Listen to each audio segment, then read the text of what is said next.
Hey guys, welcome back to the channel. And it seemed like a lot of you really liked the clicky versus linear versus tactile video. And if you haven't seen that, I'll link that right here. But in this video, we'll be going over all of the common mechanical keyboard sizes and layouts from smallest to largest so that you know for the future what everything means. So we're going to start with the smallest, and that is the Macropad. These are very small and pretty much can comprise of as little as 2 keys, even 1 key, up to like 9 keys on a 3x3, and it just depends on what you're looking for in a Macropad. They are supposed to function in the way of like the Stream Deck that Elgato makes, or I don't know, pretty much anything can be done with a Macropad. You can customize it for productivity or macro combinations for gaming. These are usually custom. They could have a rotary knob for volume controls, or they could be a place to display custom keycaps if you're into that. So if you see those around, that's what they are. They do sell them some places. We tried getting a hold of one, however it got lost in the mail during the times right now, so that's why we don't have one. And then let's move up one more size, and that is the Numberpad. It has about 20-ish keys. We did review a Numberpad, and I believe it had 21 keys.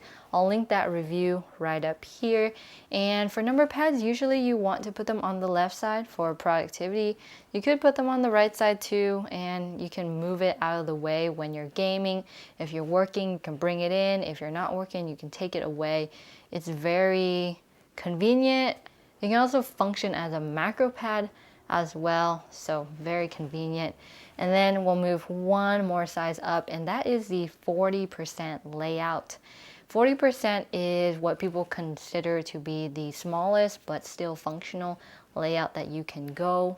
These have about 45 to 49 keys on them, and they don't have arrow keys, they don't have the nav cluster, they don't have the function row, they don't even have the number row. So it's pretty much all the alphabet keys, some mods on the sides. And with 40% keyboards, you have to master your layers. You have to go up or down layers to really access what you want. You can program in arrow keys, numbers on different layers. Usually they are customizable and programmable via different software like VIA or QMK, or their own proprietary software that the company makes. So some of these keyboards could be like the Plank, which is ortholinear, or there's the Keyson Magic Force 40% that we reviewed. I'll link that right here as well. They can be staggered or ortholinear. Ortholinear just means that they're in a columnar layout, and it's just boxes like a grid pretty much. And this layout varies really widely. Some have a larger spacebar, some have split spacebars, some have like just a 1U key for the spacebar. It just depends on that person's preference specifically. They definitely take time to get used to though, because you don't even have your number row. That was the part that was really difficult for me, was losing that number row, like typing in my passwords or trying to game with it was really hard. But yeah, use your layers if you're going 40%. And then we'll go up to a very popular layout. The 60% layout is basically a full size, but you're gonna chop that right side off and you're gonna chop the forehead off, and you're left with the rectangle, and that is a 60% layout. The great thing about 60% layout is that it's compatible with pretty much all standard keycaps, because there's no special sizes for right shift or left shift or arrows or the mods on the bottom row. None of that. It's just a standard layout without all the extra keys. This layout seems to be really popular with gamers right now. It's very aesthetic, it's very compact, it's pleasing to look at, and there are budget options, there are more expensive options, there are custom options. It's so expansive within the 60% layout. They're also cheaper to build, since you only need about 61 to 65 keycaps to really make this work, and that means that many keycaps, that many switches too, so it is cheaper to build overall, and it's easier to find more compatible cases as well if you want to upgrade from plastic to aluminum. Okay, next size up is one of my favorites and one of the most functional layouts in my opinion is the 65% layout. This adds arrow keys to the 60% layout, and then you also get some modifier keys like parts of the navigational cluster if you want, or insert and delete, which is what I use more often. The arrows are a must for me, but with this layout you do have to look at the sizes of the keycaps since not everything could fit this. Sometimes you have a 2U right shift, sometimes you have a 1.75 right shift, so it just depends. And then of course those modifier keys on the right side, they could look a little bit weird because of the profile of the keycaps you're using, and the rows might not be accurate. But it's functional. One of my favorites actually. Actually everything from 65 to 80 is my favorite, and then above that's too big and below that's too small. So one step up over here would be a 75% keyboard. This has the 60% layout, and then you add the arrow keys, you add some nav cluster keys, and you add that top function row back in. An example of this would be like the Keychron K2.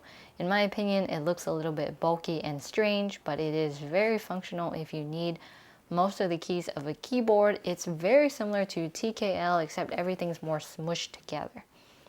Alright, so TKL, also known as 80%, is what you see in a full-size keyboard, except you cut away the number pad side. You still have the navigational cluster, the arrow keys, and then you have a bunch of extra space in between, and that's okay if you're looking for that kind of aesthetic. It's also good that it's compatible with most keycap sets. Some of the things about TKL are starting to bug me a little because there's so much space there and I don't want to reach around all that space.